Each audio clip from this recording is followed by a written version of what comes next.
दोस्तों नमस्कार। आज हम बात करने जा रहे हैं जगदीप धनखड़ की। हमारे वाइस प्रेसिडेंट थे जिन्होंने रिजाइन कर दिया। और इसी पे बात करने के लिए हमारे साथ बैठे हैं रविंद्र पंचोली जी। जाने माने पत्रकार हैं, एडिटर हैं एक न्यूज़पेपर के, और आरएसएस से इनका लिंक है और ये पॉलिटिकल चीजों के ऊपर इनका बड़ा कंट्रोल है। तो आज जो धनखड़ साहब का जो इश्यू हो रहा है, जो उन्होंने रिजाइन किया, उसके ऊपर क्या बात करेंगे? पंचोली साहब, आप क्या कहना चाहेंगे? इनका क्या लगता है आपको कि पीछे में क्या दाल पक रही थी, क्या खिचड़ी पक रही थी? नमस्कार, जय श्री राम, जय भारत। सर, ये इसके लिए हमको जाना पड़ेगा 2013 में। कहानी वहां से ओके। शुरू होती है। राजनाथ सिंह एक इनका जो पूर्ति कांड हुआ था नितिन गडकरी का, जिसके कारण उनको अध्यक्ष पद से इस्तीफा देना पड़ा था। आपको जी याद जी। होगा 2012 में। बिल्कुल। उसके बाद बिल्कुल। राजनाथ सिंह प्रेसिडेंट बने। तो राजनाथ सिंह जगह जगह घूम रहे थे, अपने कार्यकर्ताओं की राय ले रहे थे। जहां जहां वो गए, वो प्रधानमंत्री के लिए नरेंद्र मोदी मोदी मोदी मोदी के नारे लग रहे थे। बिल्कुल ठीक और बात है। मोदी को, हाँ, तो जयपुर से में जब वो गए थे, तो जयपुर से आने के बाद उन्होंने नाम डिक्लेयर किया। आपको याद होगा कि प्रचार कमेटी का अध्यक्ष बनाया था, तो ये नाराज हो गए थे अडवाणी जी। तो इनके खिलाफ बेसिकली मोहन भागवत, अरुण जेटली, सुषमा स्वराज, शिवराज सिंह चौहान, नितिन गडकरी, ये सारे लोग थे कि इसके खिलाफ। क्योंकि आपने देखा होगा इतने 70 साल के राज में कांग्रेस के एक दूसरे पे भ्रष्टाचार के आरोप खूब लगा दिए संघ ने और इनने। और जब इनकी सरकार बनी तो कोई एक्शन नहीं हुआ। आप देख लीजिए, किसी भी स्टेट में देख लीजिए, केंद्र में देख लीजिए, कांग्रेसियों पे खूब भ्रष्टाचार के आरोप लगाया। और कोई मोदी के राज के पहले अगर कोई जेल गया हो, किसी पे कुछ हुआ हो, तो आप बताएं। एक लालू को छोड़ दें आप। तो ये सारा बिल्कुल ये ठीक था बात। कि scratch my back, I will yours. आप हमारा भ्रष्टाचार छुपा के रखिए, हम आपका छुपा के रखेंगे। और इसीलिए 2014 से 2019 तक अरुण जेटली को वित्त मंत्री बना के रखा गया था कि फाइनेंस इनके कंट्रोल में रहे। पर मोदी और जी शाह की जोड़ी ऐसी है कि वो हर चीज को अपने कंट्रोल में रखती, तो अरुण जेटली बहुत कुछ कर नहीं पाए। सुषमा जी। स्वराज ने सरेंडर कर दिया। बचे नितिन गडकरी, मोहन भागवत। आ- आडवाणी जी 90 साल से ऊपर के हो गए, पर अभी तक उनके मन में खुंदक भरी हुई है नरेंद्र मोदी के लिए। तो बैक प्लानिंग जी। तो चलती रहती है। आपने देखा होगा नितिन गडकरी बहुत मिलने जाते हैं आडवाणी जी के यहाँ पर। आपने सोशल मीडिया पर भी देखा होगा। और आजकल अपनी मैं रील बना बना के वो फेसबुक पे और सब जगह डाल रहे हैं। मैं देखिए पंचोली जी, मैं तो इनके बारे में बहुत कुछ जानता हूँ। मैं गडकरी के बारे में जानता हूँ, मैं अडवाणी के बारे में जानता हूँ, और मोदी भी इनके बारे में बहुत कुछ जानते हैं। मोदी को अडवाणी के बारे में हाँ, बड़ा कुछ पता है कि उन्होंने किस तरीके से अटल बिहारी वाजपेयी को धोखा दिया था और पीएम बनना चाहते थे। आज से नहीं, कब से, और वो इवन कांग्रेस को खुश कर रहे थे। और गडकरी तो शुरू से बिल्कुल। और जो आपके गडकरी है वो तो शुरू से कोशिश कर रहे थे पीएम बनने की, लेकिन उनको मौका नहीं मिल हाँ, रहा। हाँ, मैं आपको डिस्टर्ब किया बीच में। हाँ। तो उसके बाद क्या हुआ, महाराष्ट्र के चुनाव जीते। तो इनको लगा गडकरी को कि चलो मुझे महाराष्ट्र का मुख्यमंत्री बना देंगे। पर देवेंद्र फडणवीस को वहां का मुख्यमंत्री बना देगा। देवेंद्र फडणवीस और नितिन गडकरी दोनों नागपुर से हैं, और दोनों में 36 का आंकड़ा है। वैसे नितिन गडकरी का। मैं रविंद्र जी आपको बीच बीच में थोड़ा सा टोकता रहूं, इसलिए कि मैं थोड़ी हाँ, चीज ऐड श्योर। करना चाहूंगा। क्योंकि हाँ, जो महाराष्ट्र के जो इलेक्शन हुए ना, जब वहां पे उद्धव ठाकरे की गवर्नमेंट थी, तो नितिन गडकरी ने एक मराठी के अंदर एक वीडियो जारी किया, क्योंकि उस टाइम पे फडणवीस बहुत जोर से काम कर रहे थे, तोड़ने की कोशिश कर रहे थे उनको। तो गडकरी ने मराठी में वीडियो इशू किया और स्पेशली उन्होंने फडणवीस को टारगेट किया कि आप ऐसा क्यों कर रहे हो। नितिन गडकरी को वहां भी नहीं बनाया गया। अच्छा, नितिन गडकरी का खुद का नागपुर में जीतना बड़ा भारी पड़ता अगर संघ का साथ ना हो। तो नितिन गडकरी अपनी सीट भी ना निकाल पाए नागपुर से। इस बार भी बाल बाल बचे हैं वो। बड़े जी जी। कम मार्जिन से जीत के आए हैं।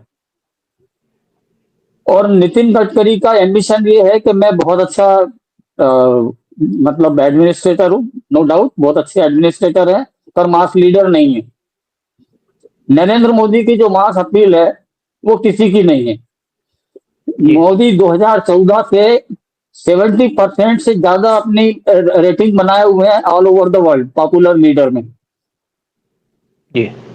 तो अभी जो धनखड़ वाला मामला हुआ है सर, धनखड़ जी का क्या था कि धनखड़ जी के हरियाणा चुनाव में इनको परिवार का टिकट दिलाना था, तो उसको नहीं मिला। इसके बाद जो दिल्ली और यूपी का मामला चला था उसमें ये बीच में कूद गए। इन्होंने मंच से शिवराज सिंह चौहान का अपमान किया था किसानों को लेके। और धीरे धीरे ये क्या है, विपक्ष के हाथों खेलने लगे। जस्टिस शेखर यादव का केस जनरली होता क्या है कि पहले संसदीय मंत्री को बताया जाता है और नेता सदन को कि भाई ये आया है, इसके खिलाफ ये है। इन्होंने ना नेता सदन को बताया ना संसदीय मंत्री को बताया, और सीधा सीधा इनका प्रस्ताव विपक्षियों को मंजूर कर लिया कि विपक्षी पक्ष ठोस हो जाए, और सत्ता पक्ष के लिए इन्होंने यशवंत वर्मा का केस का वो कर लिया। जबकि ये बिना सदन के नेता के और संसदीय मंत्री के कंसेंट के नहीं कर सकते थे। फिर इनके रूम में सत्ता पक्ष के लोगों की कम और विपक्ष के नेताओं की ज्यादा मीटिंग होने लगी। वो कांग्रेस जो इनके खिलाफ अविश्वास प्रस्ताव लाई थी, वो कांग्रेस इनके साथ हो गई। अच्छा, इन्होंने अपनी पत्नी का सर जन्मदिन मनाया सरकारी खर्चे से, पूरे 20 जुलाई को। शानदार तरीके से। और फिर राष्ट्रपति ने ऑलरेडी जुडिशरी को, चीफ जस्टिस के सामने बहुत कुछ कहा था। ये आउट ऑफ वे जाके जुडिशरी और सरकार को बढ़ाने के काम करते रहे, अनाप शनाप बकते रहे। इनको समझाया गया, इनको समझ में नहीं आया। ये भी दूसरा सतपाल मलिक बनने की तैयारी में है। तो हुआ ये कि 23 तारीख को मोदी जी गए हैं बाहर विदेश, और 23 तारीख को इन्होंने जयपुर में एक प्रोग्राम अपना कोई फिक्स करा लिया। जबकि रूल ये है कि अगर प्रधानमंत्री देश के बाहर है तो दोनों लोकसभा और राज्यसभा के सभापति सदन में मौजूद रहना चाहिए।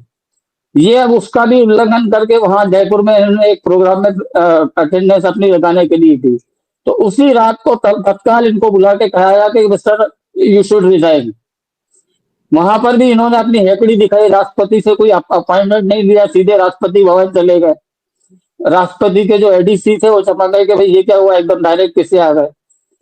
जबकि इनको सदन में बताना था, बकायदा कुछ नहीं इन्होंने किया, सीधा राष्ट्रपति को कर दिया। और राष्ट्रपति को देने से पहले सोशल मीडिया पे अपना लेटर इन्होंने जारी कर दिया। तो ये बहुत सारी चीजें हैं जो इनको हटाया गया, एक तरह से हटाया गया है। इन्होंने रिजाइन नहीं किया है, इनको हटाया गया है।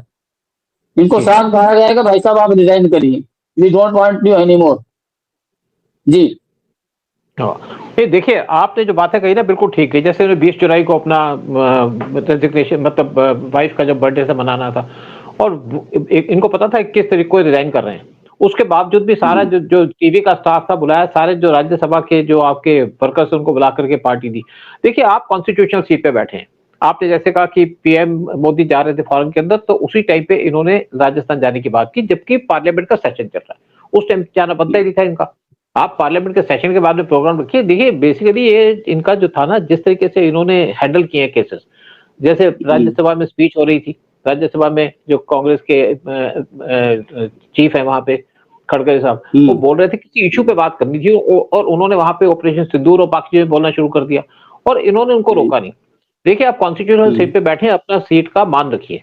और यहाँ पे आप पहले देखिए, अंसारी साहब जब थे वाइस प्रेसिडेंट, तो क्या करते थे, राज्यसभा की मीटिंग चल रही है, राज्यसभा का सेशन हो रहा है, जाकर के वो किसी मस्जिद में जाकर के घुटने टेकने कर चले जाया करते थे। उस टाइम पे आपके जो अपोजिशन के लोग थे, मैं बीजेपी की बात नहीं कर रहा, बाकी पार्टी के लोग थे, उन्होंने ऑब्जेक्शन लगाई। आप देखिए, मैं सोचता हूँ कि सिर्फ 2 हमारे ऐसे रहे वाइस प्रेसिडेंट जिन्होंने कॉन्स्टिट्यूशन के जरिए उड़ाने की बात की है, कॉन्स्टिट्यूशन को वायलेट किया, एक धनखड़ साहब और एक अंसारी साहब। और बाकी भी 2 हमारे वाइस प्रेसिडेंट जिन्होंने रिजाइन करके मिड टर्म गए हैं। एक थे वीवी गिरी, जब वहां पे इंदिरा गांधी गवर्नमेंट थी, उनको प्रेसिडेंट बनना था, और आर वेंकटरमन, उनको भी रिजाइन कराया गया कि प्रेसिडेंट बनना है। देखिए, ये आदमी ने जिस तरीके से अपनी, जैसे सतपाल मलिक की तरफ से, सतपाल मलिक गवर्नर थे जेएनके के, इंटेलिजेंस रिपोर्ट आ रही थी कि ये कुछ कनेक्शन उल्टे सीधे काम कर रहे हैं, यानी कि वो फारूक अब्दुल्ला से मिलकर के वहां पे कोशिश कर रहे थे कुछ धंधे करने की। उनको समझाया गया कि इनसे आप कॉन्ट्रैक्ट मत रखिए, कनेक्शन मत रखिए, ये तो पाकिस्तान की तरफ से काफी सॉफ्ट है उनका एटीट्यूड। फिर भी नहीं माने। जब उनको हटा करके दूसरे राज्य में भेज दिया गया गवर्नर, फिर भी नहीं माने। फिर ऑपरेशन जो बालाकोट स्ट्राइक थी, उस पर क्वेश्चन उठाने लग गए। तो बेसिकली आप कॉन्स्टिट्यूशनल सीट के बैठे हैं, सीट पे बैठ करके उसका मर्यादा का मान रखिए, और आप सीट पे बैठ करके अपने बाकी चीजें भूल जाता है आदमी। अब जैसे आज ट्रम्प की बात कर लीजिएगा, ट्रम्प बैठे हैं प्रेसिडेंट, लेकिन वो बिजनेस की बात कर रहे हैं कि मेरे को, मेरी फैमिली को बिजनेस प्रमोट हो जाए। हमारा कोई प्राइम जी मिनिस्टर ऐसी बात नहीं करता। ठीक है, कोई करप्शन के इश्यूज होंगे, लेकिन कौन सा ऐसा प्राइम मिनिस्टर है जिसके ऊपर सीरियस करप्शन के चार्जेस होंगे? इंदिरा गांधी से ले लो, नेहरू को ले लो, आज पीएम मोदी को ले लो, लेकिन यहाँ पे बैठ करके आप कॉन्स्टिट्यूशन को वायलेट करते हैं। ये एक कॉन्स्टिट्यूशनल क्राइसिस क्रिएट करना चाहते थे देश के लिए। जिस तरीके से इन्होंने जो जस्टिस वर्मा का केस उठाया, मतलब वो केस, जहां तक मैं सोचता हूँ, आपने मुझे कई चीजें बताई हैं, उससे देखा कि जस्टिस वर्मा का केस पहले डिस्कस करना था लोकसभा के अंदर और उसके बाद राज्यसभा के अंदर, और जहां पे केस पहले डिस्कस होगा वो ही इसको आगे पास करेगा। यानी कि 3 मेंबर की कमेटी बननी थी उसको एग्जामिन करने के लिए, और ये चाहते थे जी क्योंकि इनके कुछ कनेक्शन चल रहे थे आपके कपिल सिब्बल के साथ, और एक कमेटी जी फॉर्म करना चाहते थे अपने सिलेक्टेड लोगों की, ताकि गवर्नमेंट को कटघरे में खड़ा कर दिया जाए। बड़ा कॉन्स्टिट्यूशनल क्राइसिस हो जाता। इनको ये लगा कि ये नंबर 2 की पोस्ट पर है तो ये पूरी गवर्नमेंट को भी हैंडल कर सकते हैं, असल में इनको मुगालते हुए गए थे। और इस सारे कांड से मैं कहता हूँ बीजेपी को एक सबक लेना चाहिए कि दूसरे दलों के नेताओं को इनको लेना नहीं चाहिए। सतपाल मलिक हो, यशवंत सिन्हा हो, धनखड़ जी हो, अरुण ये सारे लोग इनके लिए भ्रष्टाचारी सिद्ध हुए हैं। बिल्कुल। अच्छा, अरुण शौरी की बात की, अरुण शौरी को वाजपेयी के टाइम में बनाया गया था जी मिनिस्टर, बड़े ईमानदार आदमी लगते थे, लेकिन उन्होंने मिलकर के हाँ ना एक अरुण भगत और जी एचकेएल भगत, अरुण भगत थे, कौन अरुण भगत, एक और भगत थे वहां पे, और जी साथ में एचकेएल भगत, उनके साथ मिलकर जितने भी होटल थे ना हाँ जो गवर्नमेंट के कंट्रोल में थे उनको बेच दिया सस्ते दामों पे। लोधी होटल हो गया, फिर यहाँ पे और कुछ होटल थे, जी उनको बेच दिया और पैसे कमाए, और कभी भी ये लॉयल नहीं हो सकते। देखिए, मैं आपको बताऊं एक बात, कि पीएम मोदी शुरू से जानते थे कि अडवाणी का क्या रोल है, किस तरीके से अडवाणी ने अटल बिहारी जी वाजपेयी को धोखा दिया। वो ये भी जानते थे कि जिस तरीके से आपके जो दूसरे इनके लोग थे, लेकिन सुषमा स्वराज उनके साथ रही, वो भी अडवाणी के ग्रुप की थी, लेकिन वो इनके साथ थोड़ी सी घुल मिल गई और उसने अपना रोल ठीक से संभाला। अब आप बात करते हैं आपके मोहन भागवत की। मोहन भागवत जब बीजेपी पावर में आई तो मोहन भागवत को उसके बाद 2000 जब हमने राम मंदिर का अनावरण किया तो मोहन भागवत को पीएम मोदी स्पेशली बुला के लाए कि आप आइए, पार्टिसिपेट करिए, उनको इंपॉर्टेंस दी। लेकिन वो फिर बार बार कुछ क्वेश्चन उठा देते हैं, कभी 75 साल का, कभी कहते हैं रिजर्वेशन का इशू। तो मोहन भागवत कभी भी सुधर नहीं सकते, और वो क्वेश्चन कहते हैं सिर्फ 75 साल का, भाई तुम तो इलेक्टेड ही नहीं हो। और अगर आप गडकरी की बात करो तो गडकरी ने तो 2013 में कोशिश की थी कि वो नॉमिनेट हो जाए पीएम के कैंडिडेट, लेकिन आप जैसे कहा कि आपने राजनाथ सिंह ने इनका नाम नॉमिनेट कर दिया, क्योंकि पूरी सपोर्ट थी मोदी को। और अगर अडवाणी बनते तो आज मुझे लगता है बीजेपी कभी पावर में नहीं आती। और उसके बाद जब 2019 के इलेक्शन होने थे, उससे पहले गडकरी ने फिर कोशिश की कि वो नॉमिनेट कर दिए जाए प्राइम मिनिस्टर की पोस्ट के लिए, लेकिन उनको सपोर्ट नहीं मिली, फिर चुप हो गए, फिर वो कोशिश करते रहे, और आज भी कोशिश कर रहे हैं। तो ये मोदी, देखिए मैं मोदी को एक चीज को अप्रिशिएट करता हूँ कि मोदी बहुत दूरदर्शी हैं और चीजों को समझते हैं, कौन हमारे साथ है कौन नहीं है। लेकिन गडकरी बनना चाहते हैं पीएम, और मुझे लगता है कि मोदी के होते तो गडकरी कभी पीएम बनेंगे नहीं। नहीं सर, बहुत असल में गडकरी का क्या है, आपने एक स्टेटमेंट देखा होगा इसका पवन खेड़ा का, कि बहुत जल्दी 2029 के पहले राहुल गांधी प्राइम मिनिस्टर बनेंगे। जी जी। और नितिन गडकरी का एक स्टेटमेंट आया था कि फिल्म अभी जारी है, और अभी हाँ पिछले कुछ दिनों से सरकार के खिलाफ बोलने वाला सोशल मीडिया पे होना चाहिए, ये है। आप सरकार में रहते सरकार के खिलाफ बोल रहे हैं। असल में मोदी जी चाइना और रशिया के, अपना अमेरिका की आंखों में खटक रहे हैं। सीआईए का बड़ा बिल्कुल कंट्रोल था बीजेपी का, आपको शायद पता होगा, आप ज्यादा अंदर तक घुसे हैं, कि सीआईए का पूरा कंट्रोल था बीजेपी की जो टॉप ब्रास थे उस पे। बिल्कुल बिल्कुल। तो है ना, तो मैं वो आपको सारी आप, चीजें अब हो नहीं पा रही है। मोदी करप्ट नहीं है, मोदी के आसपास के लोग करप्ट हो सकते हैं पर मोदी करप्ट नहीं है, ये पक्की बात है। बिल्कुल और इसी के चलते जो 200 साल से लूट चल रही थी भारत में, सारा पैसा ये खा रहे थे 5-6 राजनीतिक परिवार और 5-6 जो कह लीजिए इंडस्ट्रियलिस्ट कमा रहे थे, उन सबको तकलीफ हो रही है मोदी से। अभी अभी भी कोशिश जारी है। इन्होंने 2019 में, जैसा आपने बताया, कोशिश की थी, मोहन भागवत ने पूरी कोशिश की थी, हर संघ ने पूरी कोशिश की थी कि 200 सीटें ना आ पाए, पर मोदी और ताकि हाँ, शाह को इसकी भनक लग गई थी, तो उन्होंने नीतीश कुमार को और चंद्रबाबू नायडू को साथ लिया था। तो अब तो इनके लिए कोई संभावना बची नहीं है। ये अच्छा मैं एक और जरूर है कि बताऊं, हाँ 5 अगस्त को सर कुछ भारी डिसीजन होने वाला है, ये मैं आपको बता देता हूँ। चलो कभी उस पर भी बात कर लेंगे, उस इशू पे क्या होने वाला है, क्यों अगर है तो पता है, क्यों नहीं पब्लिक को पता है। अच्छा मैं एक और बात बताऊं आपको कि ये जो गडकरी है, गडकरी की जो मदर है वो मोहन भागवत की कजन लगती है, इसलिए दोनों का आपस में अच्छा संबंध है ये माना जाता है। और गडकरी बेसिकली देखिए, एक और बताऊं बात आपको, जब दिल्ली के इलेक्शन हुए थे इस साल, इससे पहले के जो दिल्ली के इलेक्शन हुए थे जब केजरीवाल जीत गए थे, तो मैंने खुद देखा दिल्ली के अंदर बीजेपी के जो आरएसएस के लोग थे वो वहां से बाहर नहीं आए, क्योंकि उनको डायरेक्शन दे दी कि आप दूर रहो।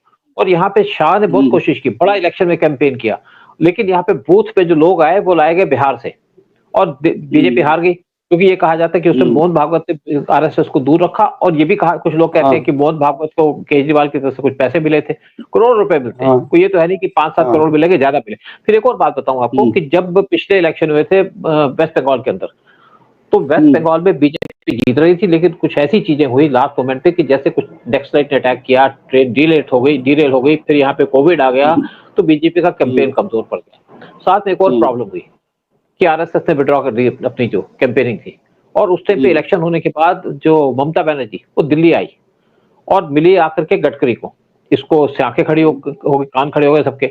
और मुझे कुछ इंटेलिजेंस के लोग भी बात करते हैं कि ममता बनर्जी उस टाइम पे गडकरी को थैंक्स करने आई थी कि उन्होंने उनको सपोर्ट किया। अगर बीजेपी को आरएसएस सपोर्ट करती और बीजेपी वहां से आरएसएस वहां से विड्रॉ न करती, तो हो सकता है कि पिछले टेन्योर के अंदर ममता बनर्जी हार जाती, खुद तो हार गई थी, और बीजेपी जीत जाती। तो ये जो यहाँ पे लोग कैंपेन कर रहे हैं, ये जो कैंपेन कर रहे हैं, ये जो आपके आरएसएस के या गडकरी है, अडवाणी तो इस टाइम पे कोने में लेट चुके हैं, उनको पता कि मेरी तो उम्र भी निकल चुकी है।